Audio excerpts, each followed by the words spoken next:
Hello dear students. कल हमने start किया था 9th क्लास केमिस्ट्री का chapter matter in our surroundings. Matter in our surroundings में कल हमने देखा था कि मैटर कहते किसे हैं। उसके बाद हमने देखा था मैटर की classification on the base of appearance, यानी फिजिकल क्लासिफिकेशन ऑफ मैटर, जिसमें हमने सॉलिड्स को देखा था, लिक्विड्स और गैसेस को देखा था। उसके साथ साथ मैंने एक पॉइंट आपको बताया था, मास और वेट का डिफरेंस। तो आज हम देखते हैं physical nature of matter. Physical nature of matter. पहले हम देखते हैं फिजिकल नेचर ऑफ मैटर में क्या क्या चीजें आती है। फिजिकल नेचर ऑफ मैटर में क्या आता है? Physical nature of matter includes density, color, order, texture, boiling point, melting point, solubility, extra. Physical nature of matter में हम किन चीजों को स्टडी करते हैं? हम मैटर की डेंसिटी को स्टडी करते हैं, मैटर के colour, order, texture, boiling point, melting point, solubility जैसी चीजों को देखते हैं। फिजिकल नेचर ऑफ मैटर जो है क्या होता है? फिजिकल नेचर ऑफ मैटर में मैटर की ऐसी प्रॉपर्टीज आती हैं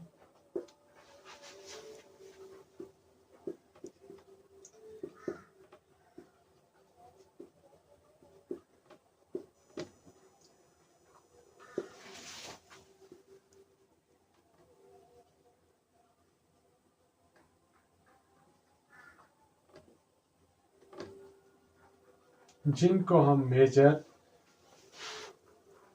या जिनको हम ऑब्जर्व कर सकते हैं।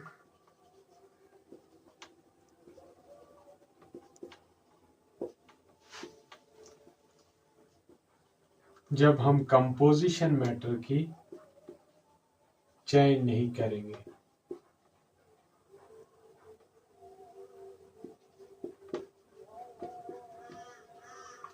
इसका क्या मीनिंग हो गया कि ये ऐसी प्रॉपर्टीज होती हैं जो मैटर की कंपोजिशन चेंज करने पे बदल जाती हैं। जैसे हमारे पास कोई मैटर है, यहाँ पे सोडियम क्लोराइड, फॉर एग्जांपल हम यहाँ पे सोडियम क्लोराइड लेते हैं। सोडियम क्लोराइड ये बना होता है सोडियम और क्लोरीन के एटम्स का। किसका बना होता है? इसमें क्या क्या है? सोडियम एटम्स है इसमें और क्लोरीन एटम्स हैं। मानो कि सोडियम क्लोराइड को हमने चेंज किया, इसमें हमने सोडियम एटम्स वैसे ही रखे, सोडियम एटम्स हम वैसे ही रखते हैं और उसके साथ साथ हमने हाइड्रोक्साइड आयन इसमें ऐड किया और क्लोरीन आयन को यहां से निकाल दिया। यानी अब ये बना NaOH। यानी अब किस चीज का बना हुआ है? अब ये सोडियम एटम्स का बना हुआ है। अब ये सोडियम एटम्स का बना हुआ है, ऑक्सीजन एटम्स है इसमें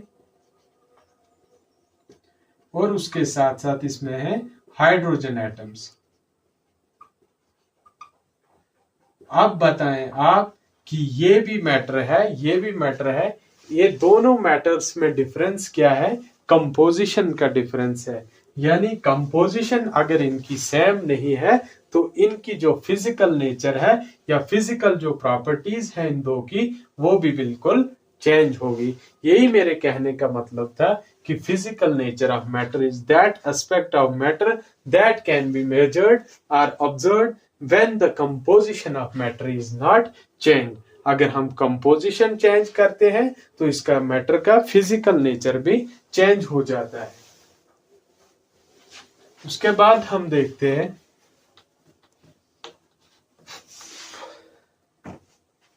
जो फिजिकल नेचर है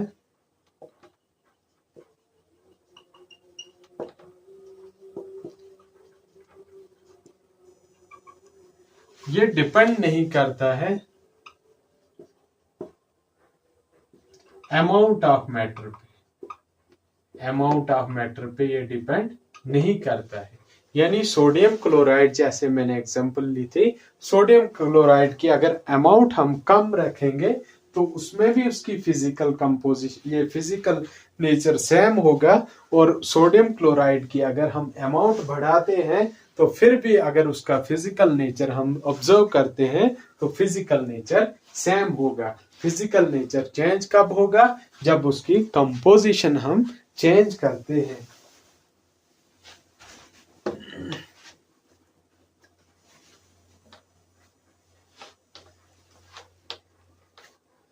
इसके बाद हम देखते हैं कैरेक्टरिस्टिक्स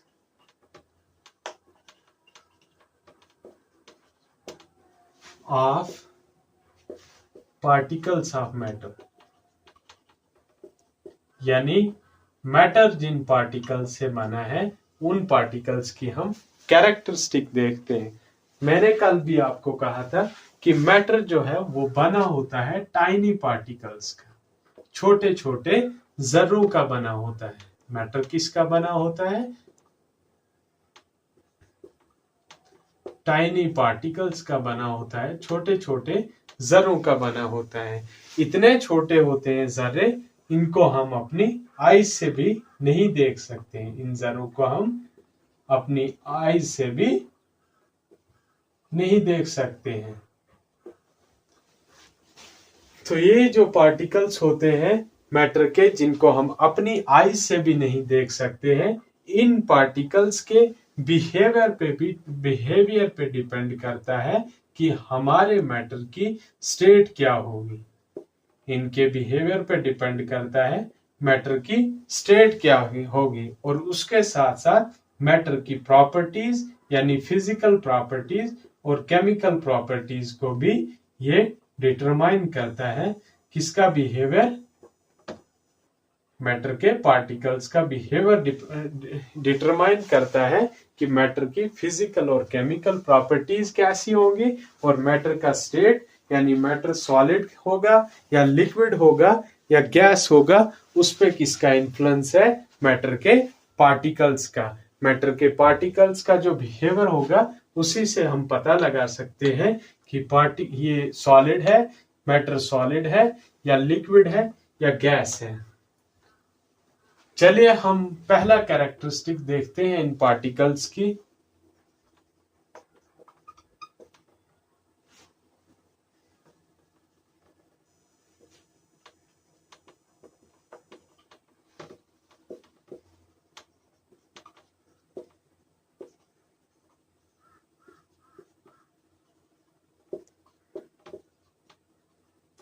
इन पार्टिकल्स के बीच में क्या होती है? इन पार्टिकल्स के बीच में स्पेस होती है।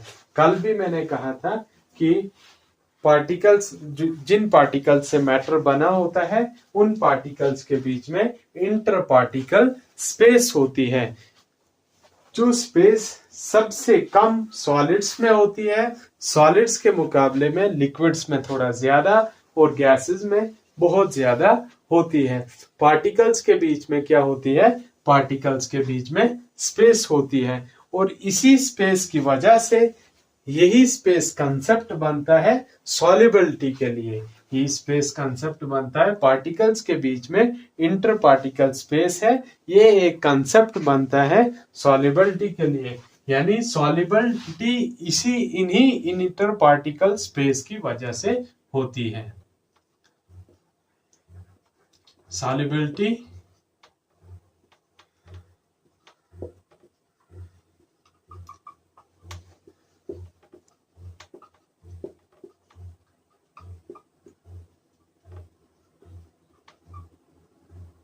या हम यूं कह सकते हैं inter particle space is the concept behind solubility. Solubility क्या होती है? जिसमें हम एक चीज को दूसरे चीज में डिसॉल्व करते हैं, यानी एक सॉल्वेंट में सॉल्यूट को डिसॉल्व करते हैं।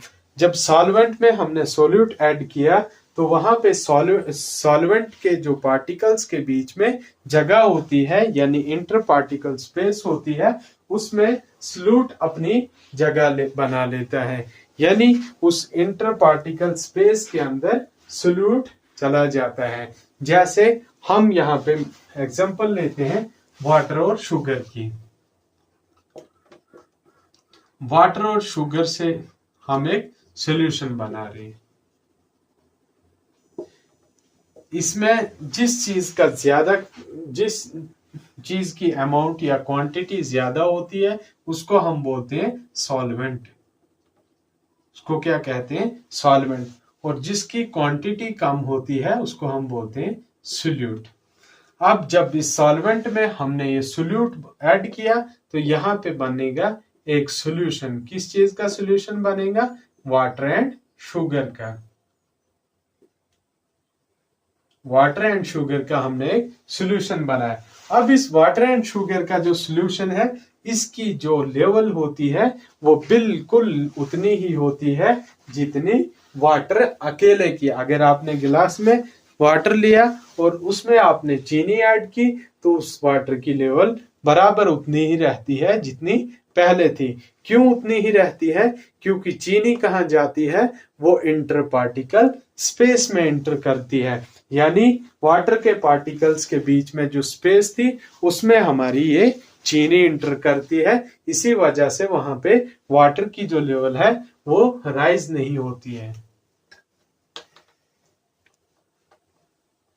इसी तरह हमारे पास डिफ्यूजन होता है। डिफ्यूजन भी इंटर पार्टिकल स्पेस की ही वजह से होता है। जैसे हमने एक गिलास लिया वाटर का और उसमें हमने थोड़ी सी इंक डाली, तो वो इंक क्या करेगी? वो पूरे वाटर के गिलास में फैल जाएगी। तो डिफ्यूजन के जरिए से ही वो फैलती है। वहां पे कौन सा प्रोसेस होता है? डिफ्यूजन का प्रोसेस होता है। डिफ्यूजन क्या कहते हैं? डिफ्यूजन किसे कहते हैं? ये मोमेंट होती है पार्टिकल्स की अपने हायर कंसेंट्रेशन से लोअर कंसेंट्रेशन की ओर। और इस मोमेंट में भी ये मोमेंट भी किसकी वजह से होती है? इंटर पार्टिकल स्पेस की वजह से होती है। यानी मैटर के पार्टिकल्स के बीच में जो स्पेस है उसी की वजह से डिफ्यूजन होती है। जैसे हमने इंक ऐड की वाटर में, वो इंक वाटर में कहा जाती है? वो वाटर के पार्टिकल्स के बीच में जो स्पेस है उसमें चली जाती है। बिल्कुल वैसे ही जैसे शुगर चली जाती है inter particle space of water के अंदर।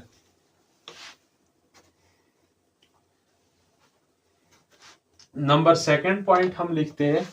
एक तो हमने लिखा कि इनके बीच में स्पेस होती है जिसे हम इंटर पार्टिकल स्पेस कहते हैं। दूसरा जो पार्टिकल्स होते हैं मैटर के,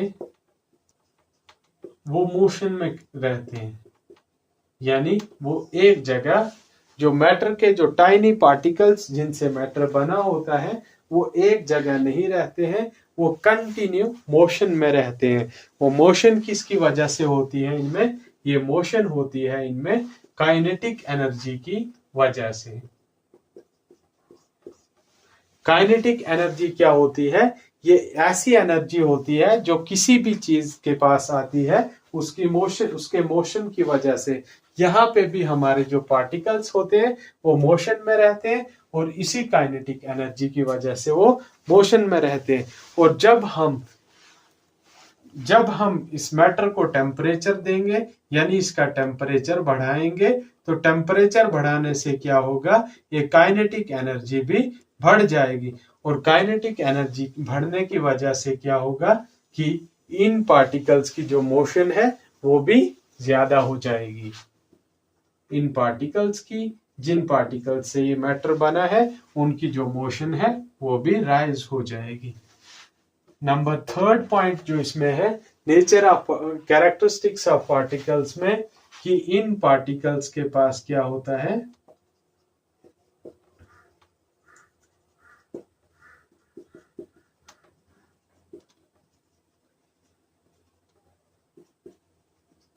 यानी मैटर जिन पार्टिकल से मैटर बनता है उन पार्टिकल्स के बीच में एक फोर्स ऑफ अट्रैक्शन होती है, जिसकी वजह से वो पार्टिकल्स एक दूसरे को अट्रैक्ट करते हैं और एक दूसरे के साथ जुड़े रहते हैं या एक दूसरे को अपने साथ क्लोजली पैक्ड रखते हैं। तो ये था थर्ड पॉइंट।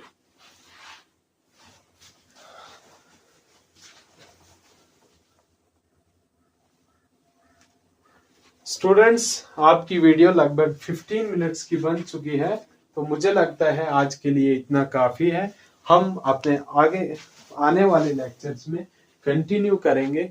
आप बने रहें मेरे साथ इस सीरीज में।